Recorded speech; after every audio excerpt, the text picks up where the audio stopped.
You've got the vision. The goals are crystal clear in your mind. You can taste the success, feel the accomplishment, see exactly where you want to be. But here's where things fall apart. When it's time to actually do something, you don't. You postpone. You rationalize. You promise yourself that next time will be different. Sound familiar? You're not dealing with some character flaw or missing piece of your personality. What you're experiencing is a psychological pattern. And like any pattern, it can be interrupted and rewritten. Let me guess your routine. Morning arrives with determination. This is it. Today's the day everything changes. Then your hand reaches for your phone. Just a quick check. 30 minutes vanish. An hour disappears. Suddenly, it's afternoon and you're negotiating with yourself. I'll start after I eat. I'll begin when I have more energy. Tomorrow's actually better anyway. Night falls. Guilt creeps in. You're lying there replaying the wasted hours, making promises to a future version of yourself who somehow won't face the same resistance. But morning comes, and that future you is just present you all over again. This isn't about weakness. This is about how brains work. Two forces are constantly battling in your mind. The first is ambitious, hungry, reaching for something greater. The second is protective, cautious, allergic to discomfort. Right now, the protective side is dominating. Not because you're defective, but because human brains are wired to minimize pain and maximize pleasure. When you contemplate working toward your goals, your brain doesn't see opportunity. It sees threat, effort, uncertainty, potential embarrassment. So it offers you the easy alternative. Dopamine from scrolling, comfort from avoidance. Your brain learns that ducking responsibility feels good, so it keeps steering you away from what matters. This protective mechanism is sabotaging your future while pretending to save your present. You're probably thinking you just need more motivation, more discipline, more of whatever magical quality successful people seem to possess. Here's the truth. Motivation is unreliable. It's a spark that fades. You can't construct a meaningful life on the foundation of a feeling that comes and goes. What you actually need are systems that work regardless of how you feel. Oh, and there's something else at play here.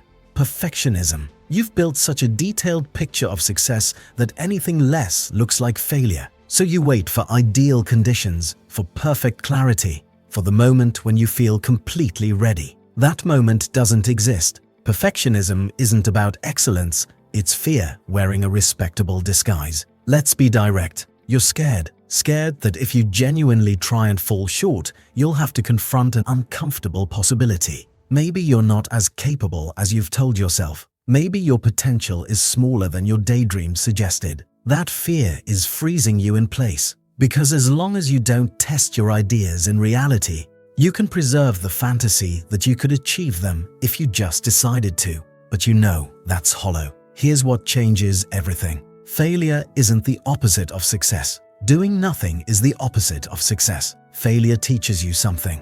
Inaction teaches you nothing. The people you admire have failed repeatedly. The difference is they kept moving forward with imperfect action, building momentum through repetition rather than inspiration. Accept this. You're rarely going to feel like doing the hard work. Your brain won't suddenly flood with enthusiasm for challenging tasks. You're going to have to act anyway, especially when resistance is strongest. Because each time you push through that resistance, you're rewiring neural pathways. You're proving to your brain that discomfort isn't dangerous. Start absurdly small.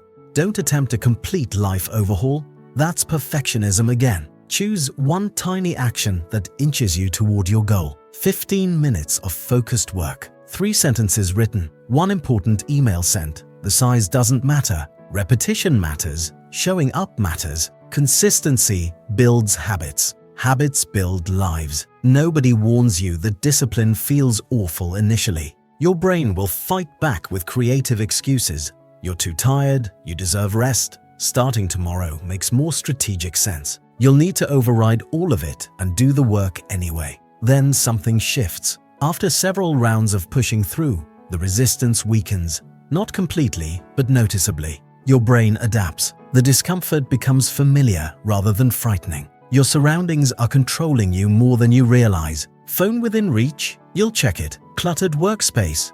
Your thoughts will scatter. Distractions everywhere? You'll get distracted. This isn't about willpower, it's about design. Successful people don't have superhuman self-control. They have better setups. They engineer their environments to make focus the path of least resistance. Turn off every notification. Move your phone to another room. Clean your workspace completely. Schedule specific work blocks and defend them fiercely. Make distraction harder than concentration. Each obstacle you remove is one less decision draining your mental energy. You need to hear this. Stop drowning in content. Stop watching videos about productivity, reading articles about success, listening to podcasts about achievement. It feels like progress.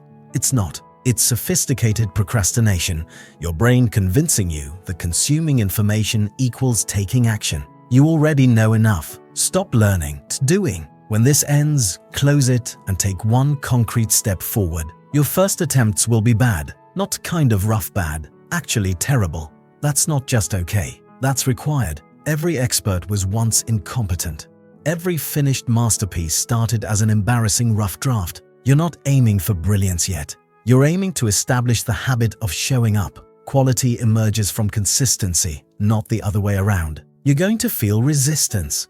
You'll want to quit. You'll have days where you slide backward into familiar patterns. That's part of the process. Progress isn't linear. You'll skip days, make mistakes, fail temporarily. Klaus, the difference between people who transform their lives and people who don't isn't that the first group never falters. It's that they return. They don't let one weekday become a weak week. They acknowledge the setback and resume immediately. Just keep coming back. Stop punishing yourself. Guilt doesn't create motivation. Shame doesn't generate improvement. Each night you spend hating yourself for wasting another day makes the problem worse, not better. Practice treating yourself like someone you're trying to help.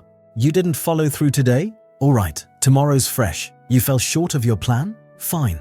Do one thing right now. Self-forgiveness isn't permission to slack off. It's permission to try again without dragging the weight of every past failure. You're not lazy. Laziness isn't your identity.